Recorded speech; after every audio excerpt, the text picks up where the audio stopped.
and. Okay. Good going, all Yeah, right. good going. Well, hello. Thank you guys for having me here. My name is Steinhauer. I'm the Chief Apiary Inspector from Texas Apiary Inspection Service. I've only been there for 2 years. Prior to, I've been keeping bees since about 2006. 2006 is when I went back to Texas A&M and finished my degree in entomology. And my neighbor had bees, and so she got me into them. She put me to work because she knew that I knew something about them. And I've been just hobby keeping bees.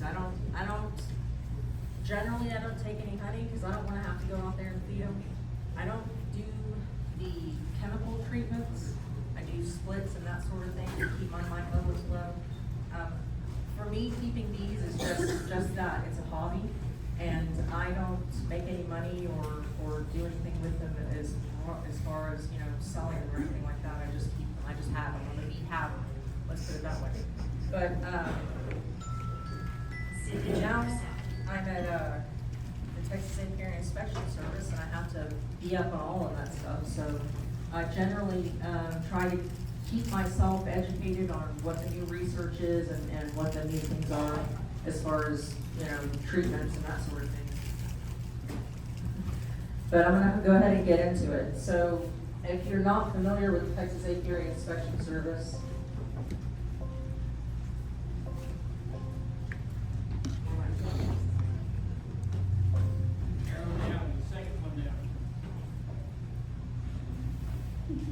we're the agency responsible for the health of bees in Texas.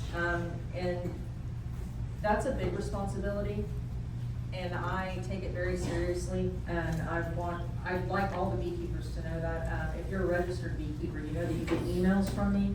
You don't get a whole lot of emails. I think we all get too much electronic communication. So whatever that you do get from the office, I feel like it's pertinent. If you disagree, you can respond and let me know, please.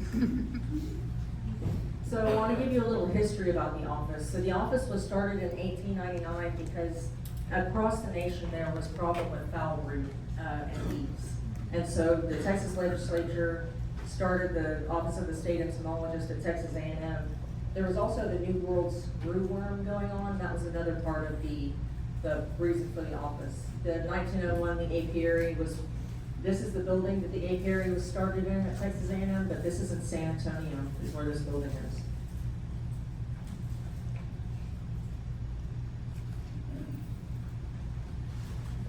So in 1906 is when the AFB, EFB got differentiated. Prior to that, they just called it the foul brood disease. But this guy named Grisham Franklin White did his dissertation on bacteria of the apiary. He differentiated AFB and EFB, and now we know that EFB is easily treated by management practices, and then AFB is something that we haven't seen in Texas in 9 or 10 years. However, it's a very devastating disease, and you do have to destroy the colony. A little note about destroying the colony for AFB: we do take the time to make sure that we do multiple tests to make sure that your colony has AFB. We're not just going to go out and destroy your bees. I want to make that very clear, because people get a little excited about, oh, I'm going to burn my colony. Well, don't kill your bees unless you really. And then the nationwide Apiary Services was started at the same time. We are still a part of the Apiary Inspectors of America. We meet with them every year. We have a single person in DC that keeps us up to speed and pushes forth kind of our key objectives in Washington. And in 1984, so it was the Office of the State Entomologist. So my position used to be called State Entomologist. And if you're familiar with the Sunset Advisory Commission, they came through and made sure that our office was doing everything efficiently and it wasn't repeated by another office in the state of Texas. What was repeated was the state entomologist, and so they gave that to TDA and they changed our name. So the history of inspections in Texas. The tracheal mite was found in Weslaco, Texas in 1984. That originally came through Florida, like most things do, they come through Florida. And then ended up in Texas in a commercial operation. And in 1987, again through Florida, the varroa mite came in. And it is thought that the varroa mite came in pocket bees. Somebody wanted the genetics of a particular queen. They stuck that queen in their pocket to keep her warm, and they brought her in through Florida and brought us all over the lines. And then the Africanized honeybee. I'm sure everybody is familiar with Africanized honeybee or the Africanized genetics. That came up through South America and hit us in 1990. Bill Baxter, one of the inspectors that we still have today, was the only person in the apiary services at the time. He was the only person tracking and trapping until 2006 for the Africanized honeybee. And once there was 163 counties, about 254 counties in Texas, once that they hit that point, there was really no eradication that could be done. And if you look at this map, that shows where the Africanized honeybee came out. The Africanized honeybee kind of sticks to the waterways and also sticks to the landscape that looks like northern Mexico and then our valley area. So that's where generally your Africanized honeybees and the feral colonies are gonna stay. The small hive beetle, again through Florida, and a fruit shipment is where that came, because they can also, they like most insects like fermented stuff, so they'll be on fermented or rotting fruit. And then the 2006 colony collapse disorder, that was very similar to the one that we just had this past year, in that it was disease, stress, and sort of mismanagement. And I use that word mismanagement very lightly. Practices that continually use the same mechanisms in order to keep their bees healthy tend to decline over time. You have to change your practices up, because if you do the same thing over and over again, at some point you're gonna develop resistance. And resistance is being found in Texas with not only Amitrax, but also any tetracyclines, the antibiotics used for European foul brood sometimes. So Texas is one of the only states that has shown resistance for the antibiotics. So we have to be very careful when we're using any kind of chemicals in our beehives. And not only that, it comes back to you if you eat any of the products. So our office operates under the Texas Agriculture Code, Chapter 131. It's called the Bee Laws. If you remember that, the Bee Laws, Chapter 131. Powers and duties of the Chief Apiary Inspector. Keep bees healthy. Do what I can to keep them healthy. Quarantines. And for example, the tracking and trapping of the Africanized honeybee, if they were located in an apiary, that apiary was quarantined. And the apiary at that point, that entire county would have been quarantined. And then the surrounding counties in every direction would be quarantined. In order to move out of the county and get beyond the quarantine, you had to submit samples. And they used, at that time, they used morphometrics, which is measuring the wing venation. And that is, it's millimeters difference in Africanized and European honeybees. So when people call our office and they say that they've had an Africanized honeybee incident, how do you know? You don't know. You don't know unless you have a genetic test. You don't know unless you have taken those bees and measured them. Bee behavior is very similar and can look pretty aggressive and not be Africanized. I just want to make everyone aware of that. For example, we had a person call this past week. There's a big tree in her property. She's had bees in that tree for 20 years. They've been great for 20 years. And now she has renters that have asked her to get that removed. Well, of course, because at any point in time, these are wild animals. They're not domesticated. At any point in time, they can hit a point where they can become aggressive, and it doesn't matter what their genetics are. So if you see a feral population of bees and they're in an inhabited area, they most likely need to be removed or relocated. How far have the bee moved up, going north? I've heard the San Antonio south. Is that correct, or have they moved up a little? Africanized genetics are found all the way into New York, and the reason for that is because prior to the Scutellata that came up through, South America. There are other African subspecies of bees that were brought over in order to change up some genetic stuff. So if you're looking at a genetic study, it's prevalent across the US. Now, as far as where the feral colonies might stay, there hasn't been a study on that since I think 2014 may have been the latest study on that. And they are generally in the valley, in that area. They do come above San Antonio though, especially with, you know, people having more bees and putting out more resources for that sort of stuff. They don't generally stay in one area, but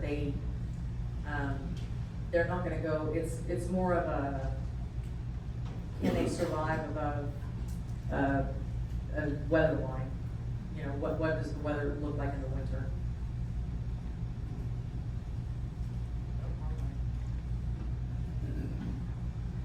The sale of any bees in Texas has to be accompanied with some sort of a health certificate. So you can write an affidavit and say that these bees are healthy to your knowledge, or you can have our office come out and look at the bees and we give you a health certificate. But any bees that are sold have to come with a health certificate. And I think the biggest thing about giving someone a health certificate with the bees that you sell, perhaps it would make you be more ethical, hopefully, that you're not selling junk. We don't want people to get junk and be upset about that, because they will call the office and complain. And inspections, I don't know how familiar y'all are with inspections. We'll come out and do inspections. If you think that you have a diseased colony, we will come out and do an inspection for free, unless you want the health certificate. But if you suspect any sort of diseases in your colonies and you don't know what you're looking at, or you need a second set of eyes, we will come out and we'll do that inspection. It doesn't matter where you are. I drove up from College Station today, and like I told you earlier, I've driven to El Paso to do inspections. It's not, we cover the entire state. And interstate movement, if you move your bees across the state lines, you have to have a health certificate and a permit. So that's just an interstate permit. That's what the application looks like in paper form. That's what it looks like on the computer. Beekeeper registration, that's a big one for everyone here, I think. You don't have to be registered in the state of Texas if you don't want to be. If you want to participate in the Texas Master Beekeeper Program, then they require it. If you want to do bee removal legally, then it's required. And then some appraisal districts for ag valuation require that, but not all of them. That's what the paper form looks like. That's what it looks like on the paper. Bee removal. Bee removal is not regulated. It's just the spirit of the law was that Joe Beekeeper goes out and helps his neighbor collect these bees. We'll keep them alive, and we'll keep going. It has turned into a very large enterprise, and people fight over their standing on the list on our website. But it's just names of beekeepers on our website. And that's what it looks like in paper form, and that's what it looks like online. Identification required. The identification of your hives is required if they are not at your home address. The least amount of identification that you need is a name and a phone number in the apiary. And that's just for safety reasons. The other part of this, as beekeeping becomes more prevalent and a lot more people are familiar with bees and aren't scared of them, if you have your equipment marked, it's a lot easier to identify it if it's been stolen. And then entry power. I can go on the property if I think things are diseased. I'm not doing that. We like to foster a spirit of cooperation. It's a lot easier to get people to cooperate with the law than it is to force. I'm not gonna force anybody to do anything unless I absolutely have to, because that's not the way I work, that's not the way our office works. We like to have cooperation, and it's all in spirit of keeping bees healthy, and I think everybody understands that. And Texas rules, that's where you can find where to complain to, how to complain, and then how we're supposed to be doing our job. It is myself, Hannah Blackburn, and Bill Baxter. Bill Baxter has worked for the office for almost 40 years. It'll be 40 years in the next coming months. Hannah's been with us for 6 years, and she is the most jovial person you'll ever meet. So the colony collapse disorder pushed out the slogans for, keep bees alive and let's save the bees. There's a 2014 proclamation from the president stating that, we need to foster the environment for pollinators and honeybees. That made everybody want to run out and become a beekeeper. So you now have lots and lots of people that are keeping bees that have never looked at one up close, and they're keeping them in their backyard. So it's really important for us to go out to clubs, and it's important for beekeepers to be parts of clubs and to educate themselves in how to keep colonies that are kind, that are gentle bees. We always want to have gentle bees. We don't want to go out there and be stung up every time we go out there. Now, there are reasons for that. If your bees are diseased, they're going to be angry. If it's noon and it's 110, they're not going to want you in there, so you're probably going to get stung too. So again, for us, education is extremely important. We've had to adjust to that because it used to be that beekeeping was very largely commercial operations. You didn't have very many hobby beekeepers, but that has considerably changed. This little code right here gets you to our website. Our website, if you haven't seen it, it's got all kinds of information and links and different information that you can read. You could spend quite a bit of time on the website if you click through every page and read everything and went to everything. We keep that up to date, and the information on it is good information. We don't put anything on there that's not verified. That's what the website looks like. That's what our Facebook page looks like. I don't know how many of you guys are in social media. I have social media. I don't post on it, so I could be better here. And so, the changes in the beekeeping community, with all these pests coming into the United States, beekeeping has changed drastically with the proclamations and putting, making people want to save the bees by keeping the bees. We've had to adjust with all of that. But we do the National Honeybee Survey, which is we take 24 samples of honeybees and we send them to Beltsville, Maryland, and it's going to be, Beltsville is shutting down. They're going to have us send everything to Washington State after that. And that does a cross-section of what's going on with beekeeping. They test for pesticides, they test for viruses, and we get a very large report with all of that information generally in September. The non-native wasp survey is something that I put us into. It is out of Pennsylvania, and that's just a matter of looking at what kind of wasps we have here. We are worried about the yellow-legged hornet coming here and trapping wasps. You trap those in the same way. And then university studies. The university has lots of different people that ask for samples and that sort of thing all the time. And so we participate in that by bringing samples back and actually getting researchers in touch with beekeepers. And so the state and federal officials, I-20 is a heavily traveled corridor for bees. That's how they go to California, that's how they come back, is mostly through I-20, a little bit of I-10. I've been working with the local law enforcement along those counties, trying to get people to volunteer to be called in case there was a bee spill.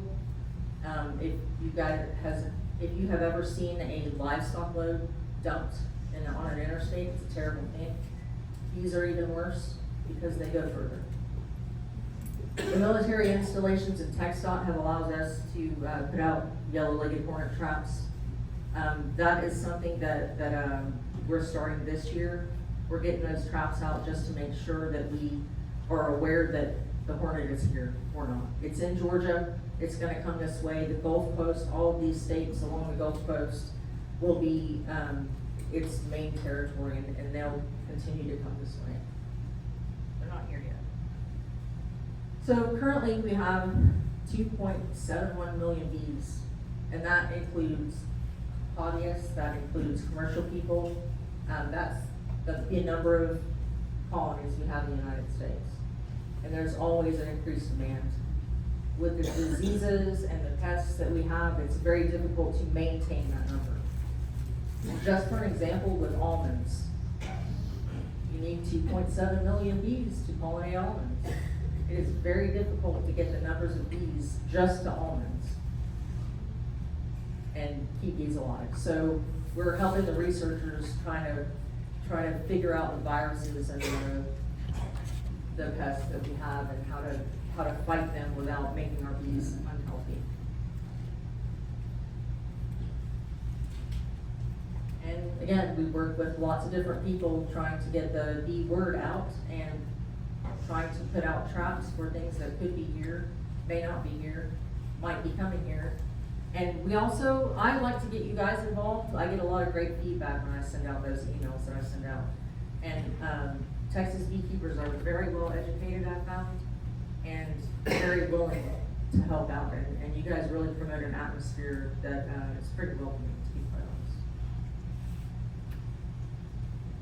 Do you have any questions?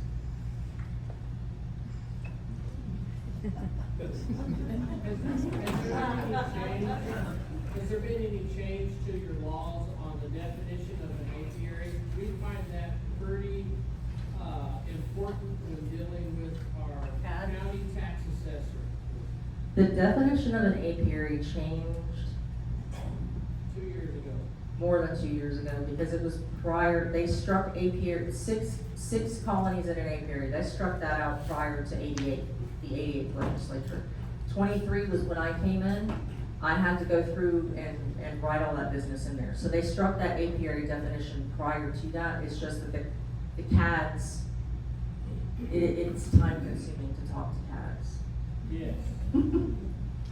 Yes. If we could get that help out of CADs, that would be awesome, because what we have are CADs that believe you need to disperse your colonies across your acreage.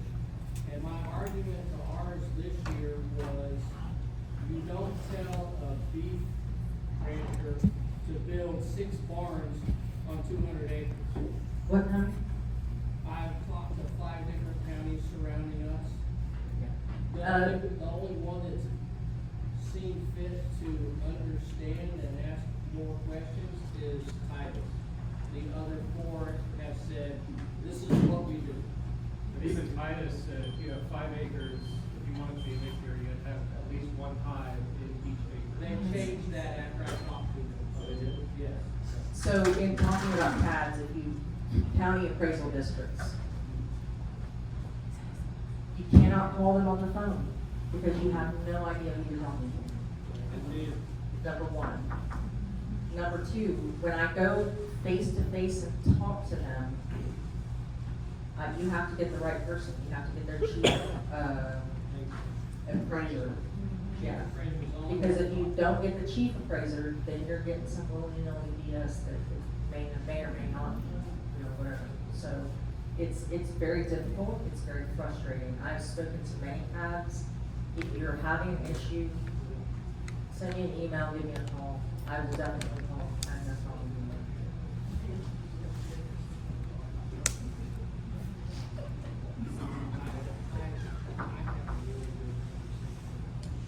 What about trophy bite? Is that it? that. Trophy Labs versus Sadie's egg. That is in, the furthest east is the stands in Russia. It is not in the United States yet. The possibility of it coming here would be Canada buying queens from Russia, which they do, and then it coming down from Canada. That's probably the most probable route that it will take. It's not here yet. Our National Honeybee Survey, which most of the states do, does look at looking for that. Again, educate yourselves. Look for what it looks like. it's gonna look like sick bees. What do sick bees look like? Sick bees look like sick bees. They all look the same. You just have to go in there and you know, kind of figure out what they look at. And then the yellow-legged hornet, which is in Georgia and South Carolina. I don't know what would be easiest. I think maybe posting on the Facebook site. Anybody can make a trap for yellow-legged hornet. And if you find something that you think might be a yellow-legged hornet, I would caution you to look and see what a cicada killer looks like first, but then call our office and send us a picture. Because that's the route that it has to take in order for it to get verified. It has to come to us, has to be verified by a taxonomist, and then it goes to the USDA. And then we get money to cut down trees, because that's where their nests are gonna be.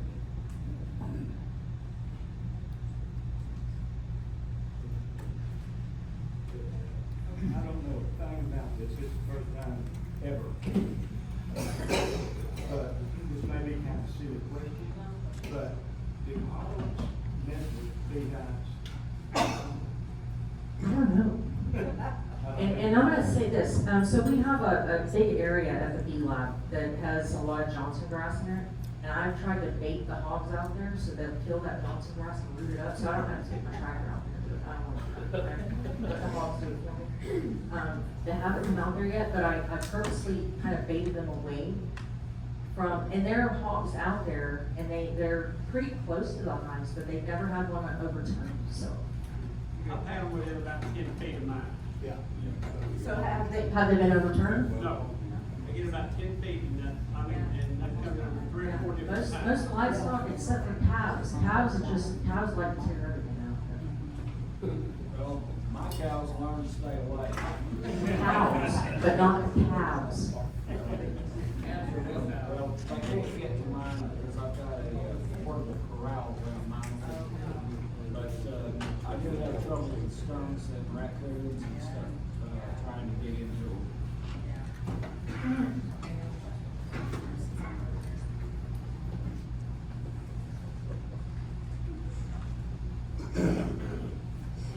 Public speaking is not my favorite thing. I very much appreciate y'all having me up here and dealing with me for the last 30 minutes.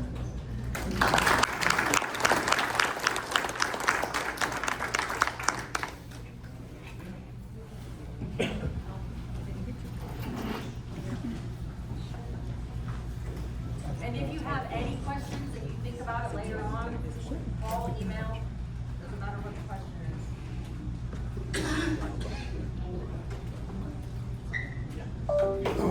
Okay, our next meeting will be September the 8th, and we're going to start at 6 o'clock, Q&A, meeting at 6:30. Gary's going to talk about the horizontal hives, so if you're interested in that,